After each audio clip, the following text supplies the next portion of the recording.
Hi everybody, this is my presentation on distracted driving. This presentation is going to have some pictures that may seem graphic to some of you. The reason I have them in there is because the reality of distracted driving needs to be seen and made a reality, because this is my reality and has been my reality for a few weeks now, since June 14th.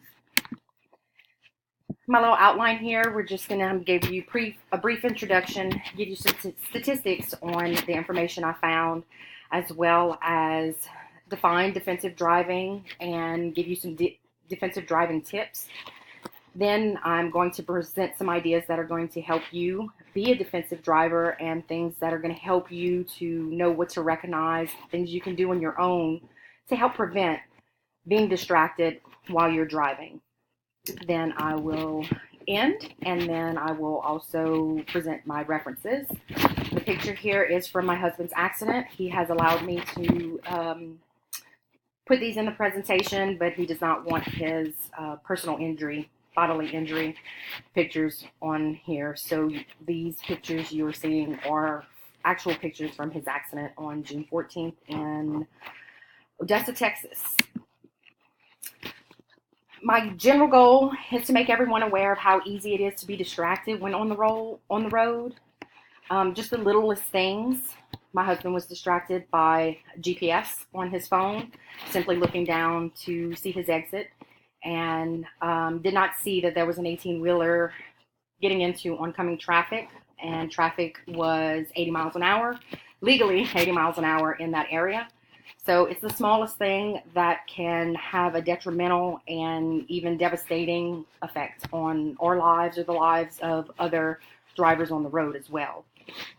My specific goal here is that you are aware of the statistics and you keep them in your mind when you're driving, so that way you can be aware and learn ways to prevent the accidents and really take it with you.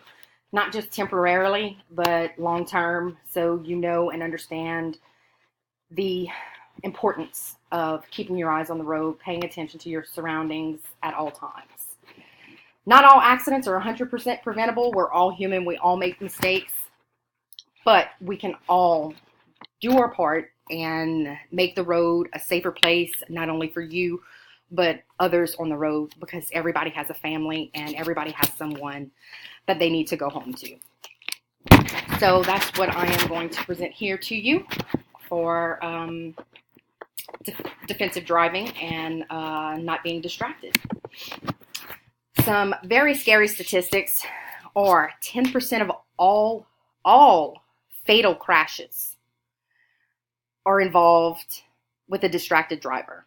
15% of accidents that have injuries are caused by a distracted driver, and 14% of all police reported accidents involve a distracted driver, and not necessarily just the cell phone, which the cell phone is a big one, but it's not the only one. In these crashes, 551 people that were not occupants of a motor vehicle were killed. That means pedestrians, bicyclists, etc.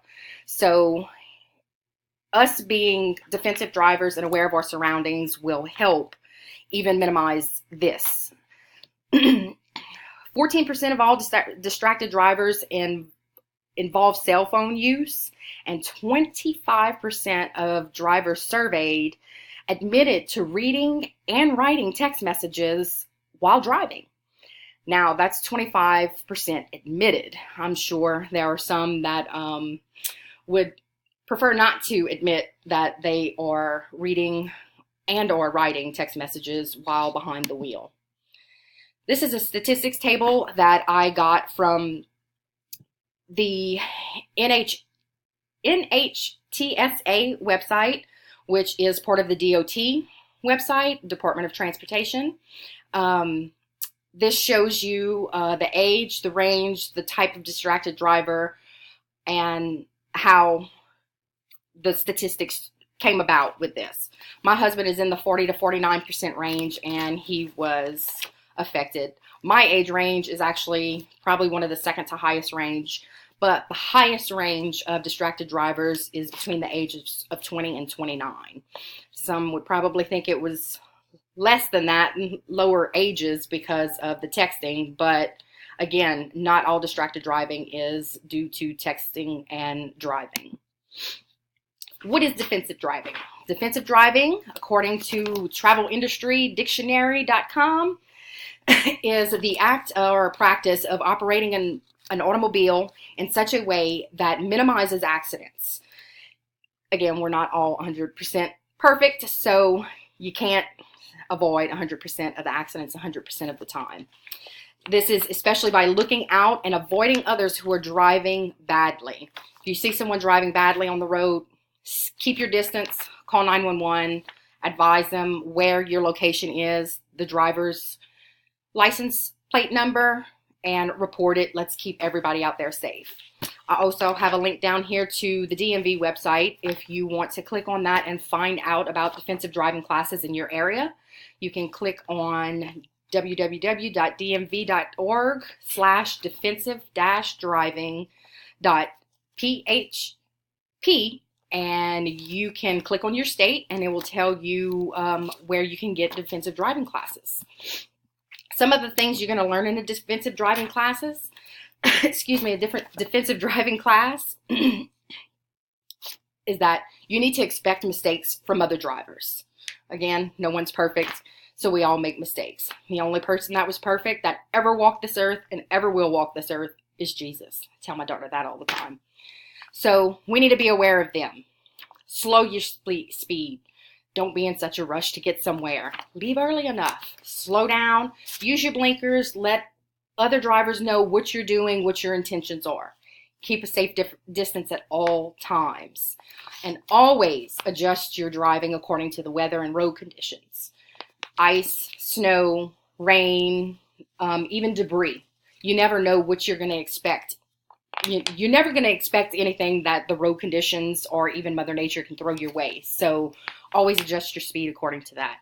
And of course, always look ahead.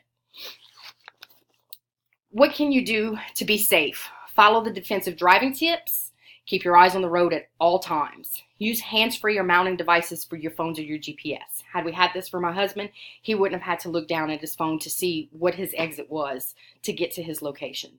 Again, leave early. Give yourself plenty of time to get somewhere because you never know what the road conditions are going to provide. And the conclusion to all of this, don't take driving for granted. In most cases, we do it on a daily basis, so we don't think twice about it. The slightest bit of distraction, a kid screaming, a phone call, anything can cause distraction and cause you to take your eyes off of the road, and a split second can be a devastating result. So take your time, leave early, know your surroundings, be the best driver that you can be, because again, no one is 100% perfect. We can't prevent 100% of the accidents, but we can be responsible for our own actions and do the best that we can to prevent someone harm or yourself bodily harm. Nobody wants to become a statistic. Thank you for watching, and I hope the pictures were not too graphic, and hope you gained some knowledge and some information of how important it is to drive without being distracted by anything. God bless.